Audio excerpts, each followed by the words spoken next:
L'aérodynamisme est l'un des facteurs qui influencent le plus les performances des cyclistes dans des compétitions comme le Tour de France. Pour diminuer la résistance de l'air, la position du corps influe beaucoup. Les cyclistes recourent aussi à des stratégies comme les casques aérodynamiques, des vêtements moulants et l'épilation du corps. Mais la méthode la plus efficace pour améliorer l'aérodynamisme reste le travail en équipe.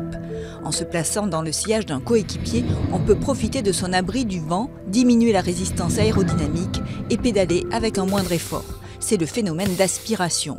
Le cycliste de tête produit le plus gros effort, les autres s'économisent. Lors d'une échappée, la stratégie varie en fonction du vent et donne lieu à différentes formations. En double file, le meneur se déporte sur le côté en s'écartant du vent et le coureur suivant prend le relais environ tous les 100 à 200 mètres. La rotation est constante. Par vent de côté, les coureurs cherchent un abri naturel du vent, un éventail se crée afin que chacun se protège et diminue sa résistance aérodynamique. Ainsi, les coureurs de l'échappée profitent à tour de rôle du phénomène d'aspiration.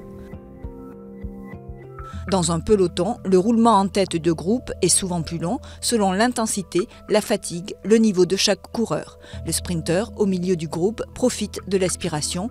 Il peut économiser jusqu'à 50% de son énergie. Il sera alors prêt à fournir 100% de sa puissance dans les derniers hectomètres du parcours.